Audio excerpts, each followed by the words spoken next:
for whatever reason, they're obviously a really good side. They pose a difficult challenge this week.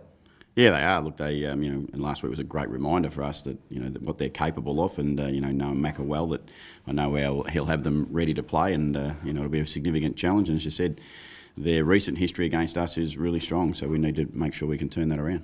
Hamish Hartland obviously misses. Is it significant or a bit like Jared's last week, just the 1 week most likely? Hamish was as close as anyone to get up in the first week out of the ones we've done, so he was really close. We almost put a line through him because of the other boys, to be honest. Early in the week we thought, well, he's just not going to get up. We just need to give them the week to make sure they get right for the next week, and then we move forward. So we've made a pretty, I suppose, careful approach to what Hamish could have done this week, and we've just been a little bit reluctant to push him, because with an ankle, if you push them early and you get it wrong, it can mean 2 or 3 weeks. And obviously Jarman just generally saw his first year, tough wears on the body, just needs a week to... Yeah, look, to be honest, Burjo's been at me for a little while to give the kid a bit of a spell, and I've been pretty reluctant to do that, but he said he's just getting tighter and tighter, and if we don't do that with a significant injury, running him out of form, we've just got to be very mindful. He's a first-year player. Anyone who's been in the game for a long period of time, there's very, very few first-year players who get through a full year, and without some sort of...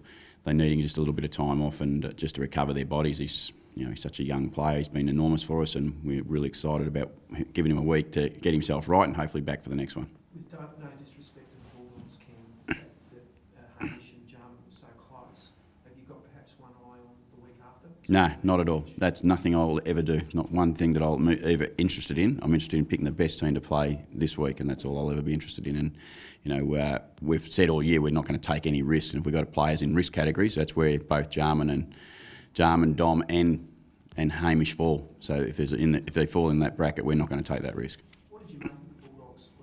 What sort of really caught your eye with the job they did on the Pies? Oh no, I think they really did take the game on really well. They played inside and won their strength that they have, and that is they're a really competitive inside team who. Again, Noah Macca, I know he'll be coaching them really hard in the contested ball part of the game, and then working on their method away from that. So, I think their form's been not as bad as some people would like to look at it. They've had patches where they've led games by 4 goals and just haven't been able to complete the task. We've had similar situations ourselves. We've been able to get over the line, but we haven't been able to. Most teams struggle to play 4 full quarters every week, and it's just the amount of limiting the damage that can happen when you haven't got your turn. And we've been able to do that reasonably well. Ken, there's been a lot of external talk saying great effort against Sydney. Have you been wary though and reminded the boys, I don't accept losses? Yeah, you answered it for me very well. We lost. That's not a great effort. Great effort's when you win. You don't accept great effort, I don't think, and we're not going to be a football club that does that. We know that we respect the Sydney Football Club and how good they were going and are going, but we went up there to win and we didn't win, and we're not happy about that. With Macca, because you know him very well, of course, are you very similar in your approach to the game? I think we'd have pretty similar ideas on a fair amount of the game, because we've both, and even Sando, if we talk about the 3 blokes that the 3 of us that were at Geelong together, we've seen some stuff work that we obviously get a fair bit of confidence out of. So we're going to coach and deliver that in a similar way, I would imagine. Albeit you got to adjust to the list that you're coaching with, and and that's what we've done, and that's what Macca's doing, and I'm sure that's what Sando's doing. Where do you think that? How would you like it to play out from your part of the? What's he trying to do, and what's you trying to do? I guess. I think we're both trying to win. That'll be the simple message. Jasper, sorry, but we'll be trying to do things that we'll be coaching in our box to our strengths and trying to get the game on our terms as much as we can, as Macca will be doing in his box to try and make his team play the style of football that best suits them. And then there's always that arm wrestle that who's going to win the little bit of the battle and who's going to get the game on their terms as much as they need to get a win, and that's what we're both trying to do. Would you like to open it up? No, I just want us to play good, strong defensive football, and then hopefully we'll be able to kick a score after that. If we defend really hard, we'll be okay. What changed for the Bulldogs last weekend? You say how they were not going as badly as what people may have said. Clearly, something clicked for them. The fact they were able to take care of a top 4 side that hadn't been working in the previous few. Oh, I think you just get a little bit of confidence, and you get that within games. Sometimes you get a bit of belief, and let's be honest, they were copping a little bit of heat, probably externally, which they can't control. But internally, I'm sure they have strong belief in what they were able to do, and they got a bit of confidence about the way they played. And and sometimes the longer the game goes and the scoreboard stays in your favour, the more confident you can become. Is there any one player particularly you'll be targeting this week or tomorrow? No, well, I suppose the whole team. I mean, Griffin's been a great player for them, and Minson in the ruck, and then they've got some great experience. They've been Boyd back into the team, and got a great mix really. They've got some really top-end talented experienced players, and they've brought in some really exciting young players, and and they're players that we have to keep a real eye on. What's the main area that you're working on at the moment in your game? You said in general terms you want to play good, hard, etc., but what's lacking, or what did you learn maybe from last week? Oh, I think we know we need to defend better. And that's a simple message. We conceded 98 points last week, and if we concede 98 points most weeks, you're going to get beat. It's almost an old saying: first to 100 nearly wins, and if you're going to let them get to 98, that's pretty close, and you're going to be in some trouble. So we need to defend better, and the top sides, and I can only go on recent history, the top sides are in the best top 4 defensive teams in the competition. And when it comes to that point of the year, they're usually the teams that are up there are the ones who are able to defend the hardest for the longest.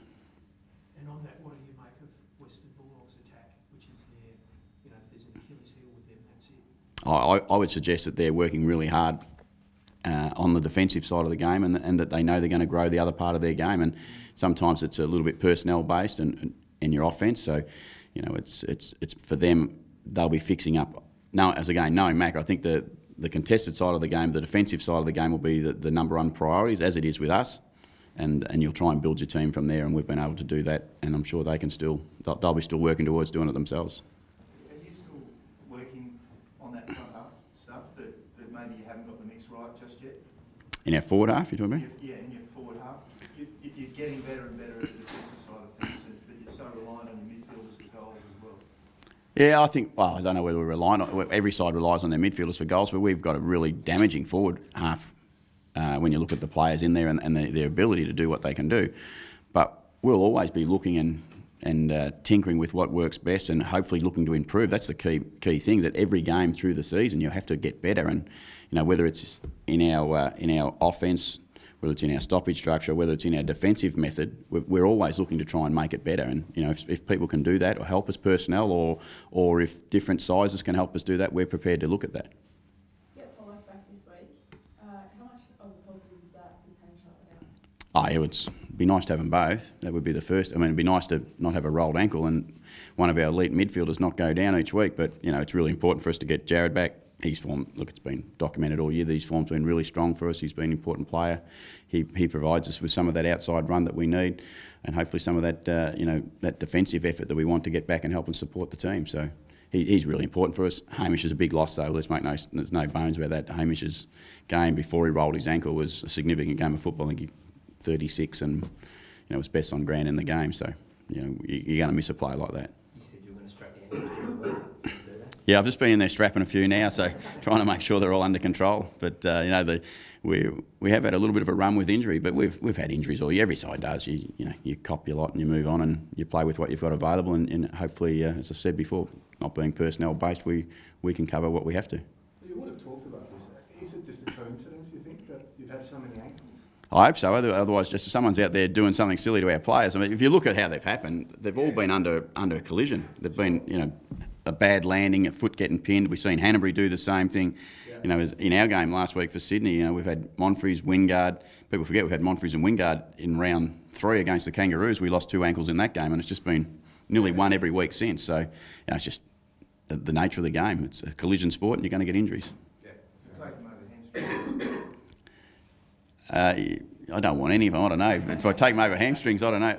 Hamstrings appear to be longer. They appear to be 3 to 4 weeks. If they're a rolled ankle, for what we've been able to do, we're getting them back in a week. So, yeah, that certainly helps. But it'd be nice to get them all together for a little while now and let them play.